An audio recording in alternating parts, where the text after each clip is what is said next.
প্রিয় শিক্ষার্থীরা আসসালামু আলাইকুম। আশা করি ভালো আছো। ক্লাস 5 এর ডাব্লিউএস কোশ্চেনের উপরে কয়েকটা রুলস করাবো এবং ক্লাস দিব। তোমরা মনোযোগ দেখো।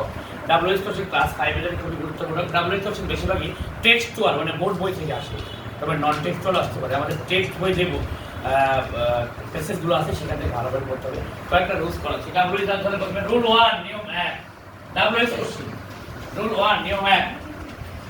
এটা বোঝাতে গিয়ে প্রথমে আমি একটি বাক্য লিখব। কি বাক্য? আমাদের অ্যানুয়াল এক্সাম বার্ষিক পরীক্ষায় ইউনিট 20 তে আছে মারিয়া, আছে না? মারিয়া আছে। আমি লিখতেছি question number 1, Maria is a blind girl। আমি এই বাক্য লিখলাম। এই বাক্যের কোথাও না আন্ডারলাইন থাকবে। মনে করো মারিয়ার নিচে আন্ডারলাইন থাকবে, তাহলে আমাকে ডাব্লিউএস কোশ্চেন করতে হবে। দ্যাট মিন্স এখানে আন্ডারলাইনটা কোথায়? মারিয়া। মারিয়া হচ্ছে একটি ব্যক্তি মানে person. Maria is a person, ব্যক্তি। এবং মারিয়া এখানে বাক্যের সাবজেক্ট। বাক্য গঠন দেখে নিই। Subject, verb, object. যদি সাবজেক্টের নিচে আন্ডারলাইন থাকে এবং সেই সাবজেক্ট যদি ব্যক্তি হয় তাহলে আমরা ডাব্লিউএস কোশ্চেন বসাবো হু।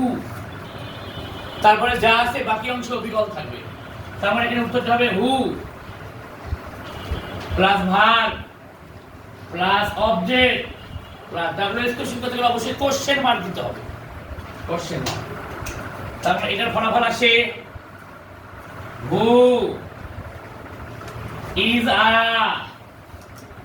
Blind girl. আমি আরেকটা এক্সাম্পল দিতে চাই এইটার উপরে। কোশ্চেন নাম্বার 2,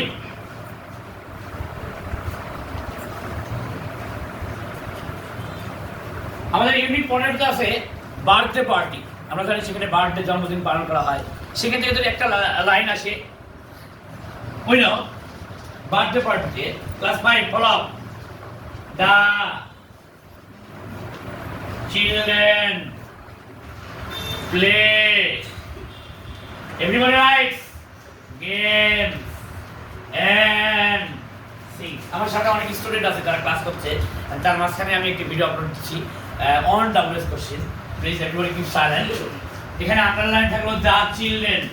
তাহলে খেয়াল করো প্রিয় শিক্ষার্থীরা, এখানে দা চিলড্রেন হলো বাক্যের সাবজেক্ট, প্লে হলো ভার্ব, বাকিটুকু অবজেক্ট ধরে নিলাম। তাহলে এই যে দা চিলড্রেন শিশুরা, এটা কিন্তু ব্যক্তি, পারসন, মানুষ, ব্যক্তি। তো সাবজেক্ট ব্যক্তি হলে ডাব্লিউএস আমরা কি নিব? হু নিতে পারবো। তারপরে বাকি অংশ যা আছে বসে যাবে। এখানে সাহায্যকারী verb do, does, did, to be verb neither whether, to have verb have, has had, no need, প্রয়োজন নেই।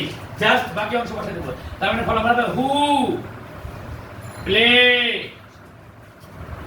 Games and sings. এখানে আমরা দুটি ডাব্লিউএস কোশ্চেন পূরণ করলাম। এখান থেকে আমরা বুঝতে পারলাম যদি বাক্যের সাবজেক্ট ব্যক্তি হয় এবং সাবজেক্টের কিছু আন্ডারলাইন আছে তাহলে ডাব্লিউএস কোশ্চেন হবে হু। আরেকটা এক্সাম্পল দিচ্ছি। অর্ধবার্ষিকে আমরা পড়ে আসছিলাম সৈকত ফ্যামিলি। সৈকত তার বাবা মায়ের সাথে বগুড়া শহরে বাস করে। এই ক্লাসটি শুধুমাত্র ৫ম শ্রেণীর জন্য, যারা সাবাঙ্গানিতে এবার বৃত্তি পরীক্ষা দিবে এবং তারা বার্ষিক পরীক্ষা করবে। ডাব্লিউএস কোশ্চেন সবার আসবে। আরেকটা এক্সাম্পল দিয়ে নেই। সৈকত ইসলাম lives in বগুড়া। আন্ডারলাইন সৈকত ইসলাম। খুব মনোযোগ দিয়ে খেয়াল করো প্রিয় শিক্ষার্থীরা, ফলো আপ দ্য ক্লাস। এখানে সৈকত ইসলাম হলো বাক্যের সাবজেক্ট, লিভ মানে বাস করা, এটা ভার্ব, এবং ইন বগুড়া এটা হলো অবজেক্ট বা এক্সটেনশন বা অ্যাডভার্ব প্লেস। তাহলে বাক্যের সাবজেক্টটা ব্যক্তি, তাই আমরা এর পরিবর্তে নিতে পারবো কি ডাব্লিউএস হু।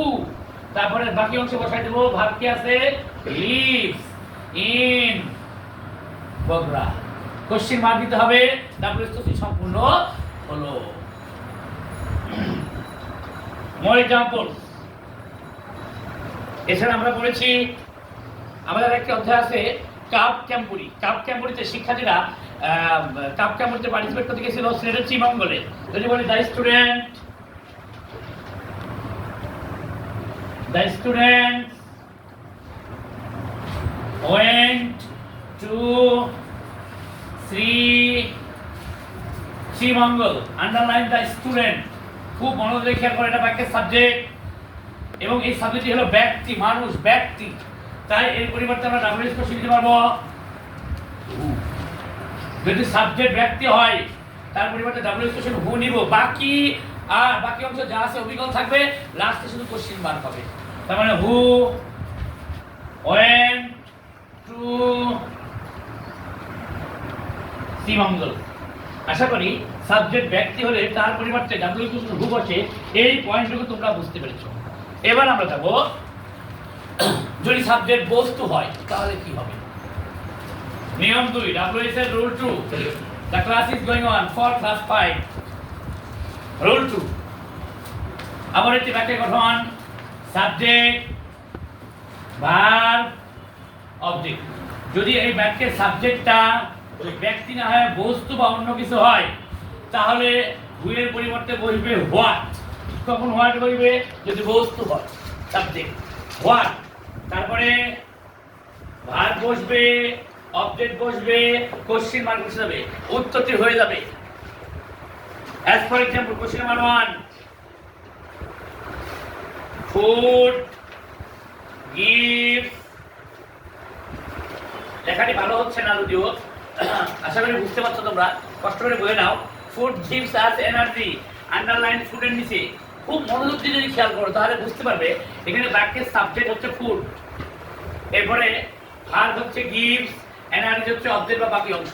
তাহলে এখানে বাক্যের সাবজেক্ট হচ্ছে আন্ডারলাইন আছে, কিন্তু এটা ব্যক্তি নয়, বস্তু। তারপরে এখানে ডাব্লিউএস এর সামনে নিতে হবে হোয়াট। কি নিতে হবে? এখানে কিন্তু সাহায্যকারী বা auxiliary verb do, does, did নেওয়ার প্রয়োজন বা নিতে পারবো না। বাকি অংশ অবিকল থাকবে, বলো। বাকি অংশ অবিকল থাকবে। What gives. একটু পরে আমি ক্লাস শেষ করে দিব, বেশি লং ক্লাস করা যাবে না। আর দুইটা एग्जांपल দিয়ে নেক্সট ওয়ান ফর एग्जांपल এই হোয়াট দিয়ে বাক্যের সাথে বস্তু বা আদার দিয়ে আরো একটা एग्जांपल দিচ্ছি। Example 2, next example,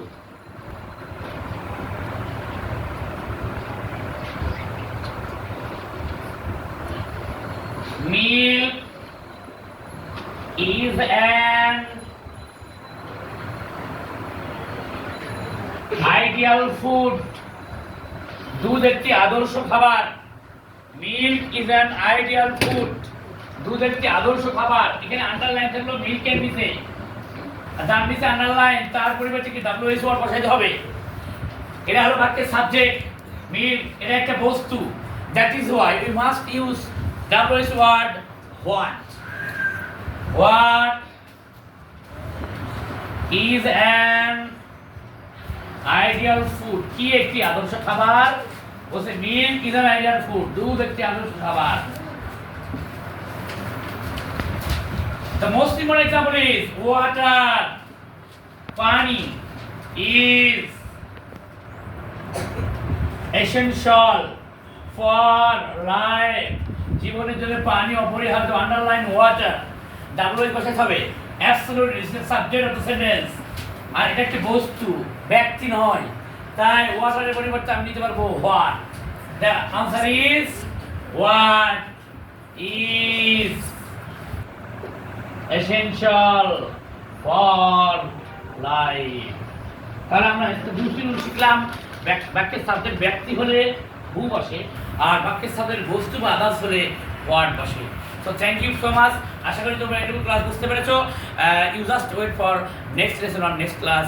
I will upload another video for you. Thank you. Assalamu alaikum.